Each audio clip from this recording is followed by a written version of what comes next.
না শত্রু identified, we are open, we are looking for শত্রু। গেম ওভার, বাংলাদেশের গর্জন, ভারত কিসের ভয় কাঁপছে? তবে কি এবার সত্যি চিরচেনা সেই বস ফিরছেন স্বরাষ্ট্র মন্ত্রণালয়ে? দিল্লির মসনদে কেন হঠাৎ শুরু হলো তীব্র কম্পন? সুদূর পশ্চিমবঙ্গ থেকে শুরু করে অমিত শাহের রাতের ঘুম কেন হারাম হতে চলেছে?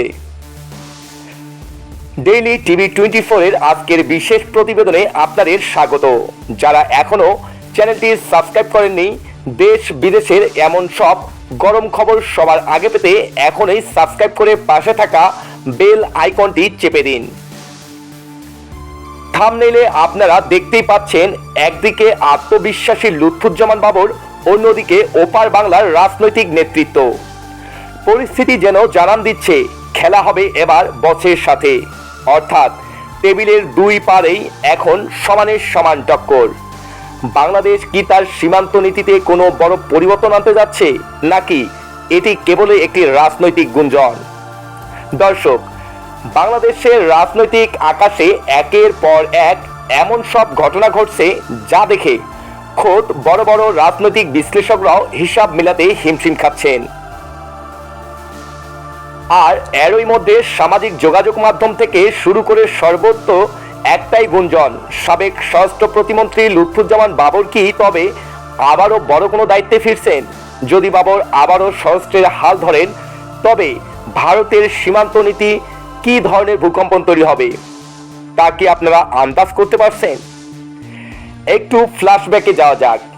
লুৎফুজ্জামান বাবর যখন স্বরাষ্ট্র মন্ত্রণালয়ের দায়িত্বে ছিলেন, তখন ভারতের সাথে সীমান্ত সংঘাত থেকে শুরু করে দেশের অভ্যন্তরীণ নিরাপত্তা প্রতিটি ক্ষেত্রে তিনি নিয়েছেন আপোষহীন অবস্থান। চোরাচালান বন্ধ, সীমান্ত দিয়ে পুশিন ঠেকানো এবং সার্বভৌমত্ব রক্ষায় তার সেই কড়া নজরদারি দিল্লির জন্য মোটেও সুখর ছিল না। আর তাই আজ যখন আবারও তার প্রত্যাবর্তনের সুদূর প্রসারী গুঞ্জন ডালপালা মেলছে, তখন স্বাভাবিকভাবেই ওপার বাংলায় ঘাম ছুটতে শুরু করেছে। কিন্তু প্রশ্ন হলো, ভারত কিসের ভয় কাঁপছে? কি ঘটছে ওপার বাংলার গোপন আলোচনায়? দিল্লির সাউথ ব্লকের কর্তারা খুব ভালো করেই জানেন, বাবর মানেই হলো সীমান্তে কোনো ছাড় না দেওয়া। বাবর মানেই হলো দেশের ইঞ্চি ইঞ্চি মাটি সুরক্ষায় বিজিবিকে ফ্রি হ্যান্ড দেওয়া। বিশ্লেষকদের মতে বাংলাদেশের এই গর্জন আর সঠিক ফলাফলের দিকে এগিয়ে যাওয়া ওপার বাংলার নীতি নির্ধারকদের কপালে চিন্তার ভাঁজ ফেলে দিয়েছে। সীমান্ত পেরিয়ে কোনো ধরনের দাদাগিরি যে এবার আর খাটবে না, সেই বার্তা কি তবে ইতোমধ্যেই পৌঁছে গেছে দিল্লির দরবারে? প্রিয় দর্শক, লুৎফুজ্জামান বাবর যদি সত্যি স্বরাষ্ট্র মন্ত্রণালয়ের দায়িত্বে আসেন, তবে বাংলাদেশের আইন শৃঙ্খলা ও সীমান্ত পরিস্থিতিতে কি ধরনের প্রভাব পড়তে পারে বলে আপনি মনে করেন?